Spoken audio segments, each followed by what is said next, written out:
Let's Talk Development, Season 2, Episode 1.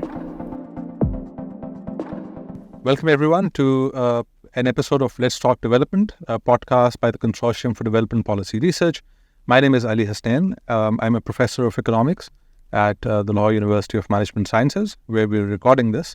And it's a delight to have back in Pakistan, and I believe for the first time in LUMS, Professor Stefan Dercon, who is a professor of economic policy and the director of the of CSAE, the Center for the Study of African Economies at the Blavatnik School of Government and at the Economics Department at Oxford. Stefan, welcome. You're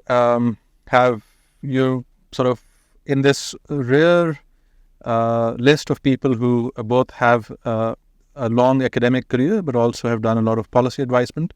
You served, I believe, from 2011 to 2017 as chief economist at DFID at the UK and subsequently as an advisor to the foreign secretary of the UK government. But your research also goes into things like risk and risk mitigation for vulnerable communities in the developing world. You've looked at schooling, environment, industrial policy, lots of things across the developing world. So it's wonderful to have you here.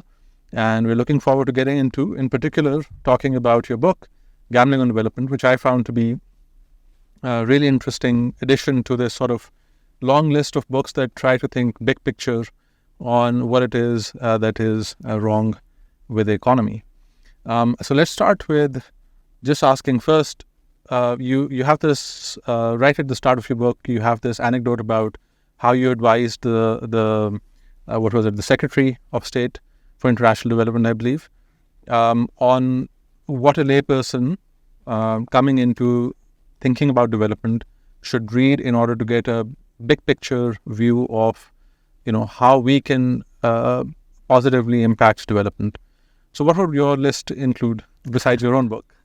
Well, I don't know what my list today. I'm not entirely convinced it can be summarized in this. But no, look, what happened then, and I probably would include still some of these books, is that, there are these books. They are not necessarily the best on development, but my task was really to help to inform her of what are kind of the kind of quite leading ways of thinking about development, the leading mental models about how development comes about and not, and to actually offer it to her. If I were to, I would read all kinds of books I don't agree with. Yeah, they should read Why Nations Fail, because there's a lot of people that actually think that actually epitomizes the essence of what development is about. I would probably encourage them, okay, you can read Jeff Sachs, even though I am not at all a fan of the way Jeff is writing and acting and behaving and all kinds of other things about Jeff Sachs, but it's still worth reading it. If you work on Africa, you would read Paul Collier, you would read Danny Roderick, you would read Joe Stiglitz, and not because I fundamentally think that these males are all the right thinkers of development, but they're quite influential. They shape people's minds, and they get people to think about development, maybe rightly or wrongly. And so, I think, if you have a politician, they want to know what the kind of the main ways of thinking about it, because once they go into the world, that's what the people they meet often have as their framework. So you will want to have a look at that. Okay, so some of these books have become really influential in framing how the development sector thinks. I think it was in the late 90s or early 2000s that Jeffrey Sachs's book became very influential. What was it, The End of Poverty, which suggested that you need to think about pushing in lots of aid monies, and that this big push will, in some sense, solve our issues.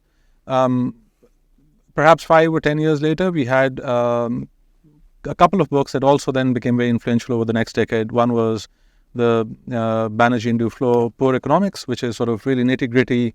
How do you solve particular problems, and sort of really leading the charge on thinking about development, not in terms of this sort of on a grand scale necessarily, but let's try and solve individual things. And then also Asimoglu and Robinson, when you title a book called Why Nations Fail, you're really trying to tackle those type of things, right? So their argument was that you need to think about banking political power into institutions, and that this creates sort of virtuous cycles.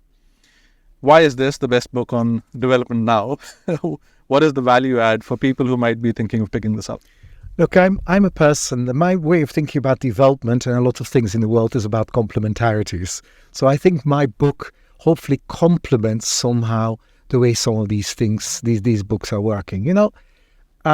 Actually, as a researcher, in my actual papers, I'm a micro development economist. I actually do RCTs. It may not seem like it when you look at the book, but that's what I do.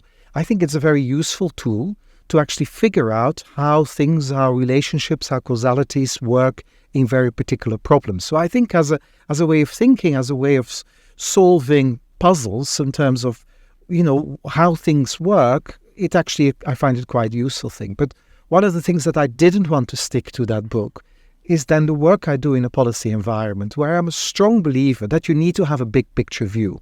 I'm not saying that Esther Duflo and Abhijit Banerjee or Michael Kramer, that they deserve their Nobel Prize in a way of what they do. But what I was worrying about is that without actually having a thinking about how the overall picture is working, you may not get there. Now, you could go to Why Nations Fail, and it's interesting. It's a very particular thing. But let's not forget that the main empirical base, we could quarrel about the strength of that empirical base, but the main one is about history, is about the historical determination of institutional outcomes. That's a lot what institutional economics is. That's what a lot of their famous papers did. Now, what I didn't want to do is to write a book that simply said it's all history. So you could have maybe yesterday the flow, we can all fix it. We can fix small problems. The kind of Asimoglu Robinson was a bit like, it's all history, and it's a bit like, that's what we need to understand. Of course, I think there's a role. What I wanted to write is a book much more about the agency of people that at the moment in time are in power, but also can do big things. It doesn't have to be just minor civil servants doing small things or getting a health program right or whatever. I still wish they do it, but it actually was trying to actually have a book that talked about the big picture, that, once you've worked in the policy environment, you see politics all around you, and you can't ignore that politics matters. You can't just be the technocrat and solving the kind of plumber or whatever you are as a technician, but you actually want to have a big picture. And I wanted to write a book that actually tried to get a sense of here and now, even if history matters, there is a part of agency today for those who have power in a society to actually do things. And I wanted to give a big picture view, a framework that actually helps to, when we look, say, at a Pakistan or a Ghana or a Bangladesh, a China or an Indonesia, that we have a framework to say, okay, why are they growing fast and seem to be doing quite inclusive development? And why do others actually being quite stagnant? And then we can come into it where Pakistan would fit, but I'm afraid it's probably not in the group of the winners. Well, that's absolutely fair. I think perhaps in the book or elsewhere you've talked about this big realization from visiting China. Can you tell us a little bit about that, and then we'll get into the elite bargain? So I learned about a lot of countries, including actually initially about South Asia, and then later also about China, by working in Africa. So, I'm someone who fundamentally, I earned my keep, so to speak. I earned my academic reputation for working on countries like Tanzania and later Ethiopia. And I observed that a lot of the narratives that people had were very inspired initially by South Asia, and then the political narratives or the policy narratives were either inspired or in contradiction to the kind of Chinese narrative. So I learned a lot about these countries. And one of the things you learn when you work in an African particular context is that imported models are pretty hard and they often fail. Mm-hmm. Whether it's a simple Westminster political model or a Washington consensus coming out of America, you worry about it. Just as I got very worried about things that said, we learned from villages in India that this is how things worked. I was working in villages in Ethiopia, and it was very different from what I learned in my textbooks. I also could see that China's exporting of their model was very much like, oh, well, we did it in a particular way, how we can do it. So the realization when I started traveling to China was a lot to do with, what is it of this model that exports? And the more you look at China, in fact, I was last week in China again, this is quite an alien place as seen from eyes from Pakistan or South Asia or indeed from Africa. This doesn't look like it, let alone it doesn't look like London. It feels like a very different thing, the way you interact with officials. So what is the essence? First of all, the essence has to be that we're very successful. What they do when they go to other countries, and I should be very clear, successful in sense of the takeoff. I don't know where the China model will go in 20 and 30 years, whether there will be US or Singapore standards of living. But we know pretty well that they were amazingly successful in reducing poverty and doing it. And then you ask yourself, but does this model travel? Can I go to, say, Kenya or Tanzania and say, just do like the Chinese do? Which incidentally sometimes Chinese scholars like Justin Lin, former chief economist of the World Bank, does. Just do like us, do the state, do special economic zones, and do infrastructure thanks to Chinese firms, and everything will be fine. And then you come in China and say, by the way, that's not how they did it. Actually, it is far more interesting how they did it. And then you wonder, what is the essence? And I think the essence of what they can export is fundamentally not before 1978 and 79, but fundamentally after 78 or 79, showing that, have an enormously deep commitment to try to be successful in growth and in food security, and thanks to that, also delivering poverty reduction. But the main thing that you can export is saying, look, everything is around this deep commitment of making progress around it, and then using whatever model can work for China. And that model, well, they had the Communist Party of China, which was pretty powerful, so maybe use them to deliver that. But also you had a state that had grown up over thousands of years as a centralized state with quite a meritocratic bureaucracy, so pretty good delivery capacity, with a lot of taxation that's centralized and that you get the resources. Then you say, well, if I'm going to do development, use the resources you have. Well, these are definitely the resources. And I thought, if you're ever going to do state-led development, you're going to do it in China. And you may well be successful. And on top of that, you use the resources. You exploited the natural resources you had most of. And what do you have in China? People. And so you have a development model that, a little bit exploiting, but definitely exploiting them both in a negative and a positive way, actually using them as your basic economic model. But the underlying thing is like, we're going to make it work with what we have to start with, and you actually built of it. So I keep on telling, in fact, last week again, what you should export is this deep commitment to growth and development that you had after 79. And that maybe incidentally is a little bit waning over control of the state and so on. And President Xi, it's not quite the same. But in this entire period, that's what you can export. And that's what you then actually, the realization is not what you do, but how you do it within the resources you have, and find a model that can work for you and that helps you to progress. Okay, so the essential thing for countries to start developing is a government and a society that figures out what's working and doubles down on that and moves away from stuff that isn't working, right? If that is that a fair summary? It's one key part of it. Mm-hmm. And on top of it, if they want to be successful in development, the political and economic elite in that country, and indeed the military elite and the civil servants and so on, they all will want to achieve that. Yes. So you need somehow not just knowing what works in your society. If you know what works in your society, you have a choice as a society, or at least those who have power in the country, they have a choice. They could, for example, say, I'm just using all what I have in my society just to steal and line my pockets. I could have a kleptocracy. Or I could have a strongly controlling state that actually says, I'll keep on rewarding all the people that put me to power and so on doing. You don't need to grow. And, if you have natural resources like Nigeria, you could have a fairly effective state that is built around simply, just let's redistribute the natural resources amongst some tens of thousands of people. They have very good life, and including a flat in London and in Cambridge and in Oxford, and they can do it. Or you could have in the end, you use what you have, but you also have within it an objective function, a craven that actually you want to achieve growth and development. Because if you don't really want to achieve that, well, you're not going to make progress either. So have the right objective, development and growth as part of your elite deal. And secondly, then work with what you have and understand what you can do, what you can't do. Okay, so once you've got a country that moves from being in an underdeveloped state to having an elite that buys into, that creates that broad consensus and is broadly rational, can make mistakes, can have those detours, but also has some sort of course correction mechanism. Yeah. In some sense, the key work of development is done. The rest of it is detail. It's right.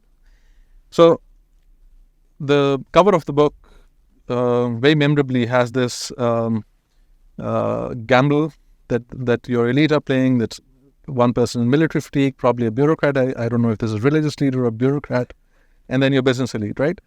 And so you're saying that these are the elite that have to then come together and say, let's work to try and build, or take a gamble because it's risky, we might lose our way, but let's try and do something different than what we've done, and maybe we'll win the lottery. So the elite, I would read as these people that you've listed here. Is there anyone else in the elite? That's the first question. So, I have this kind of slightly tautological definition of the elite, is that those people who have power and influence, they typically will include indeed what you described. Or it could be the politician, the military person, the business elite, civil servants, probably part of it. Actually, journalists and academics matter because they tell the stories around it, so they can be part of it. These are the people in power and with holder power, people who can actually have the power to block it as well. Okay? And yes, I actually say these are the people within it typically. Now, political scientists will know that you could write full books and whole articles about the definition of the elite. So I'm trying to do slightly pragmatic here and say, look, in each context, sometimes it's smaller, sometimes it's larger. And in fact, it's not everybody in it. Elite consensus is not a key concept. It's usually a dominant coalition. Sure. You can exclude certain as long as you can do it. Sure. So they can be in it. So an interesting thing is that, and it links a little bit, so as long as what you need somehow is their commitment. Why is that? Not because I really love the elite and I think they are the leading lights in society and I should admire them or whatever.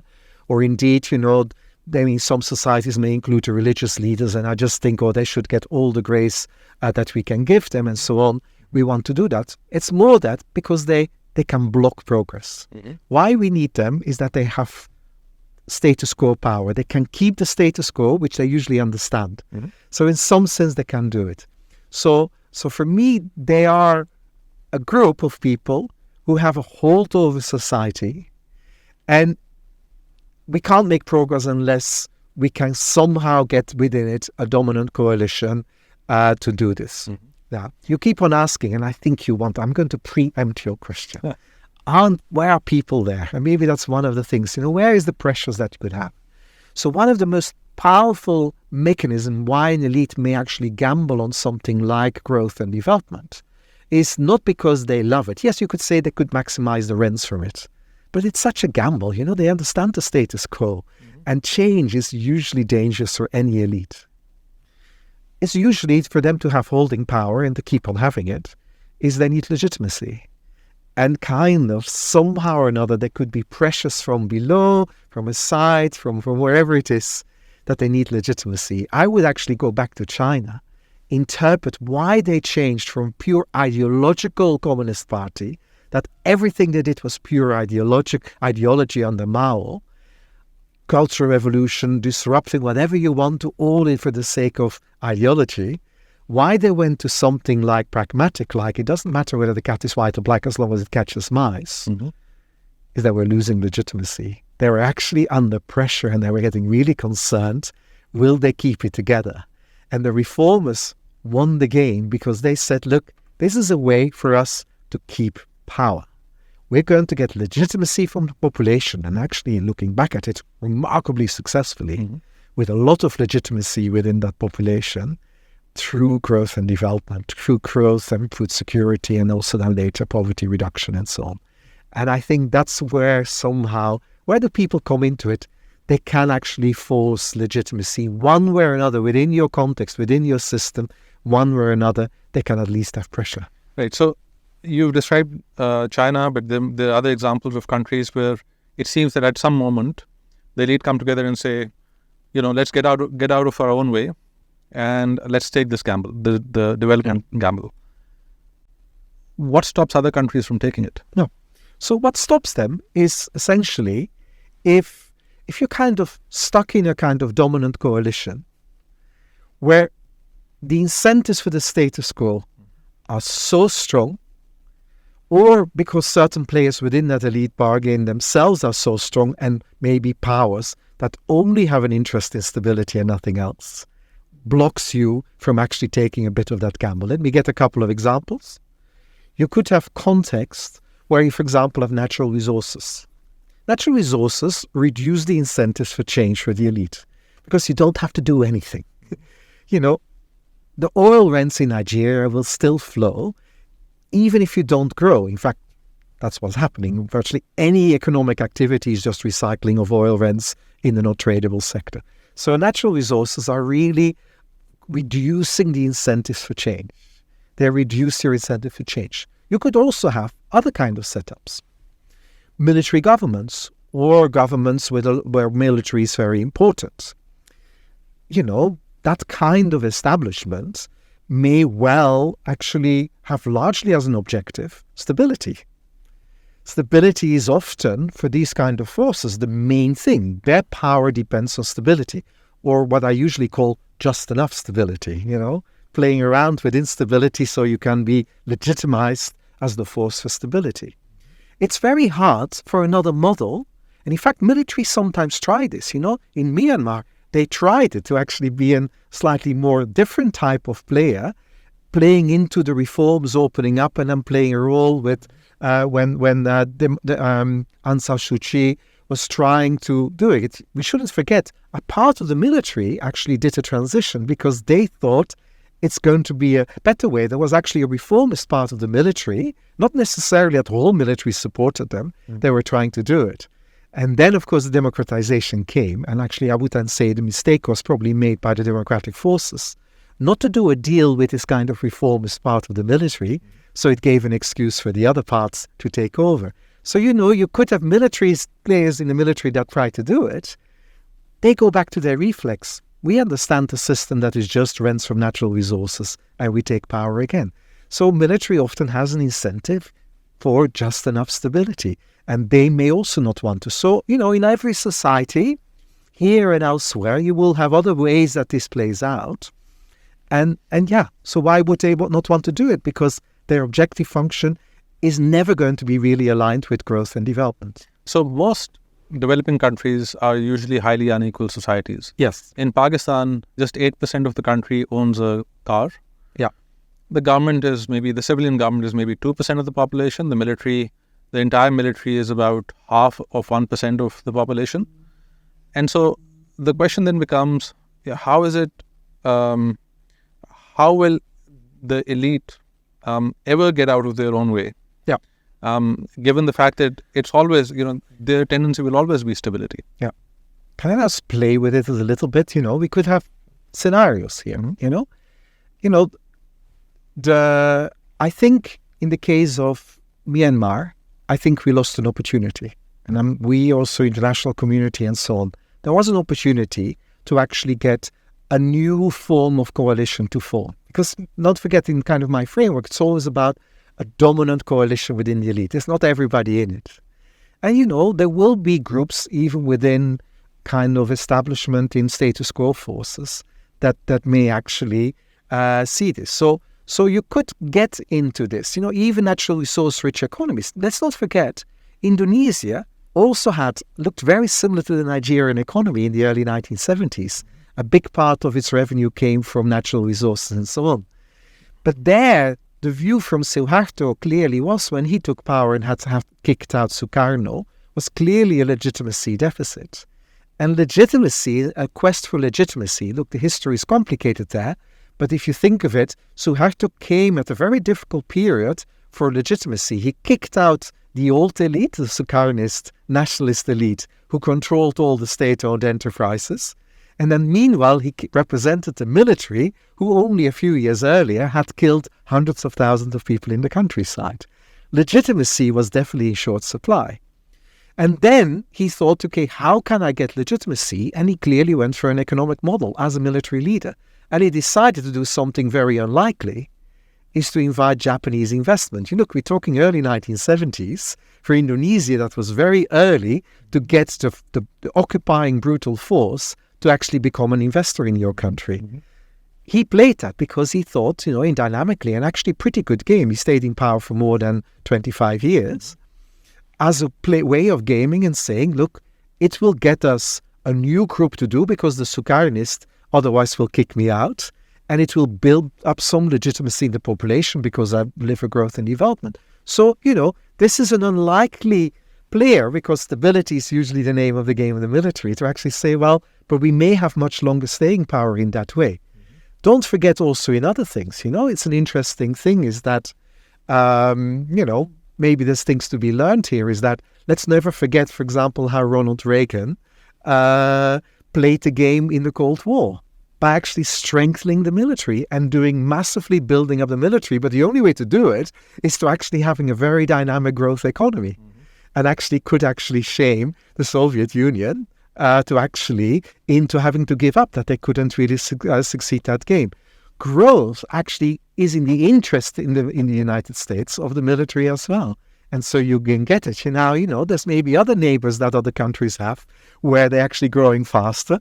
And so you may actually start getting other incentives that actually growth is really important to keep up as the military as well in terms of doing it. So look, there's multiple ways indeed some of these players that favor the status quo, including the military, may see it in their interest to start growing their economy. So I actually read it differently, which is that if you look at the Cold War from the Russian perspective, they lost the Cold War, they conceded defeat, but the military remained entrenched in the political system of Russia. Yeah. The way I've thought about this intuitively before reading the book was people who live on farmhouses, play on golf courses and retire to London will not really be able to change the status quo because it's just much easier to carry on with the good life. But let's suppose that the elite are able to get out of their own way and they start creating a real and credible bargain. How do you create credibility in that sort of bargain? Look, I can't help it. I'm briefly commenting on as well. And it's actually one of these factors, like these unintended consequences of something that worked very positively for a lot of emerging economies, which is basically globalization. Mm-hmm. It actually probably makes it harder for latecomers to lock in exactly for the reason, because it became so easy to put your money in Cyprus, Dubai, or in London for that matter, in real estate. And so somehow your entrenched interest in your own economy is actually much weaker. And so, somehow there's other countries as well where it is just very hard to do it because the children of the elite or the elite families have diversified themselves globally. And so actually it doesn't really matter if you keep your own country back because you have diversified your interests globally. How do you get credibility if you actually start doing the game? And look, I still think that, when countries face deep crisis, as for example, Pakistan is in some way that is basically external finance dries up, you will at some point, there will be players in the elite that want to make progress. Now, suppose, we may be skeptical, but there will be elite players that want to do it. So how do they build credibility? Is to do somewhat unlikely things. I don't mean crazy things and gambling on crazy projects. But it's a very interesting thing to actually remember, for example, Lee Kuan Yew in Singapore, now hailed as this amazing leader, because he came from a party that was very much interested in state-led development. And, he came in power in the way that some countries with clientelist governments come to power. He had people helping him to pay for his election. I'm never going to say he bought the election, but he had big financiers. Mm-hmm. So one of the interesting things with Lee Kuan Yew is one of the early things he did. He actually jailed his the main industrialist that had funded his elections. Now, that's an unlikely thing. If you want to say, I'm going to fight on corruption of this state, you put your friends in jail. You don't put your enemies in jail. you put you work like that. That's what I mean. You do unlikely things. In most countries, reasonable people, observers of a country, could put together, each of us, a list of 10 things that would be quite remarkable if it happened. Now, that list will not be the same for each of us. But there could be an interesting list to be made and say, look, I would believe on the basis of their actions and behaviors that they actually generally mean what they do. It's a bit like reveal take a preference in economics. If I keep on buying a particular good, well, I must mean that I actually like that good and that I have a preference for that. I think that's how you do. It's actions and behaviors, unlikely things, and you actually work on it. And for most countries I've worked on, I would actually quite happily make that list and actually not necessarily challenge them, and I would never make it as a conditionality, because then you don't believe it anyway. It would actually be they voluntarily do certain things that are actually quite remarkable, and that's how I think you would build credibility. So one of my problems with foreign aid is that it removes the consequences of policy actions from the immediate time frame that the ruler is thinking about. It pushes the consequences further out.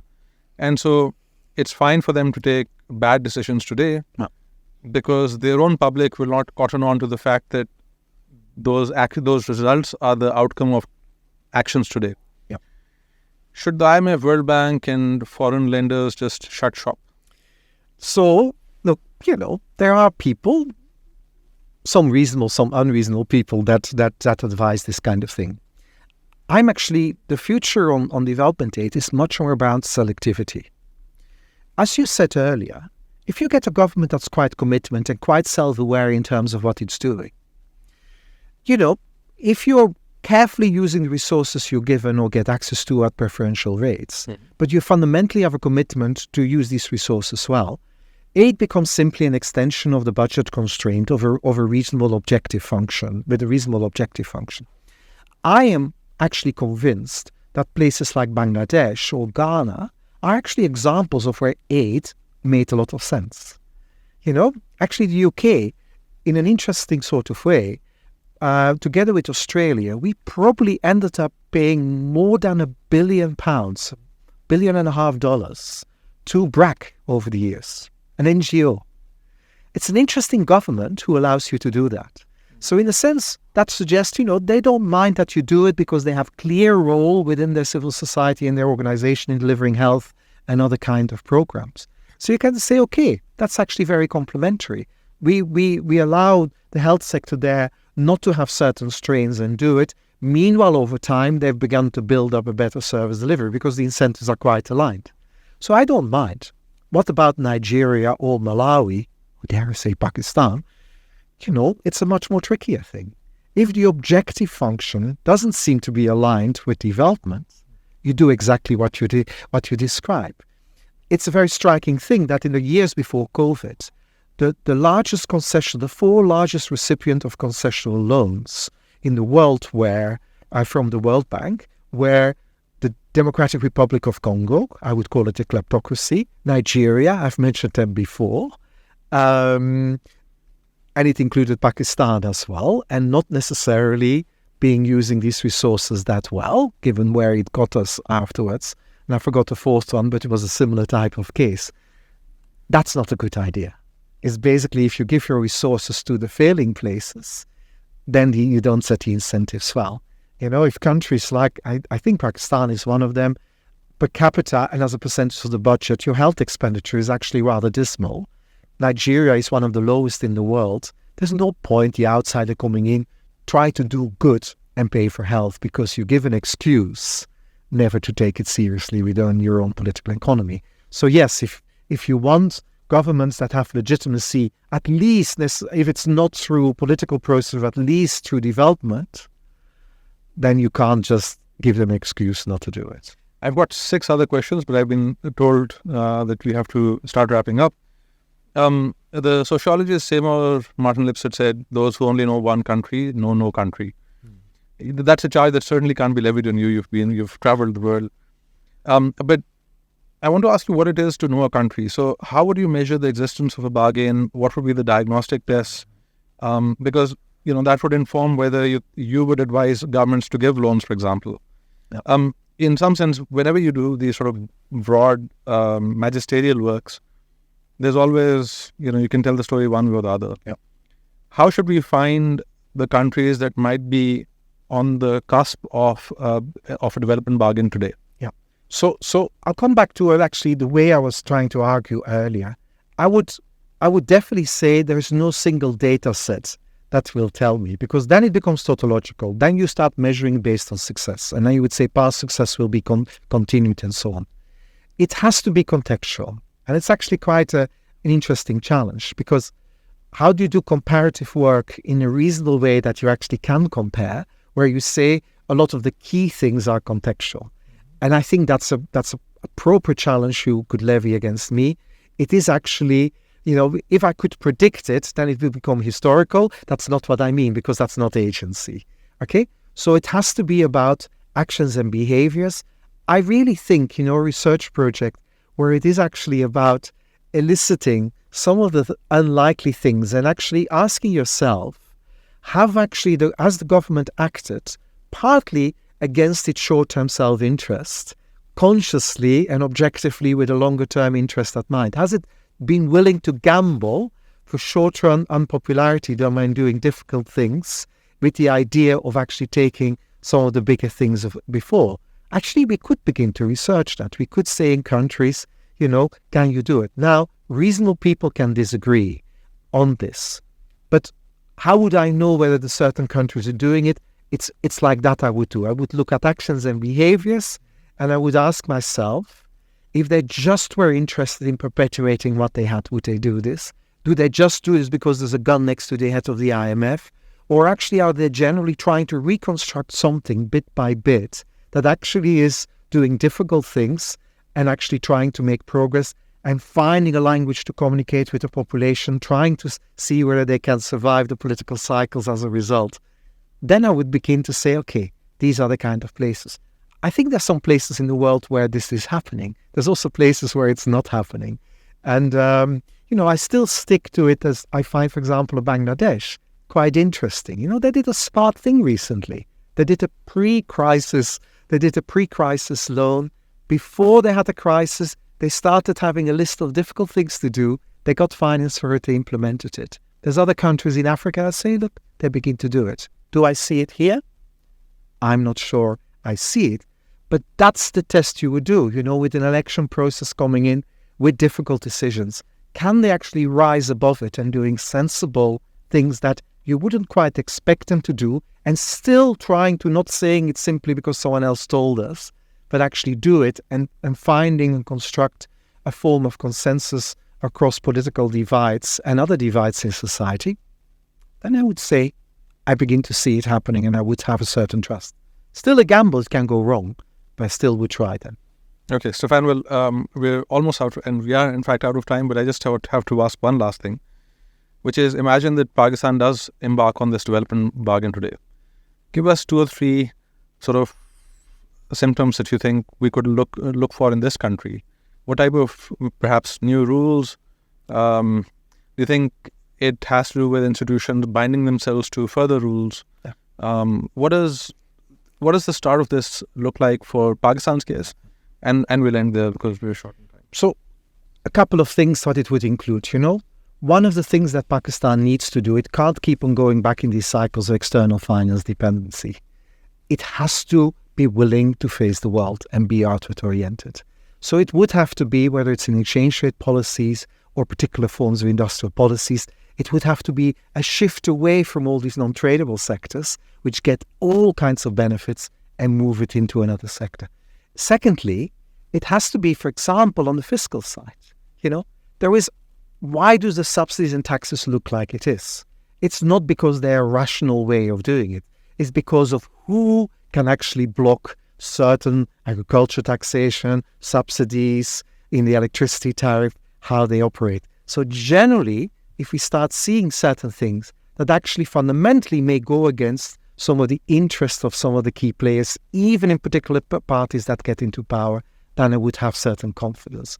And then, if I started seeing that both the establishment and different parties are quietly doing what we observed in Bangladesh or in India, is have a certain consensus that let's not fight our wars on all these games on a certain set of economic things. Let's not exploit this cheaply politically, but actually saying, look, certain things, we're actually going to be much more quiet about it.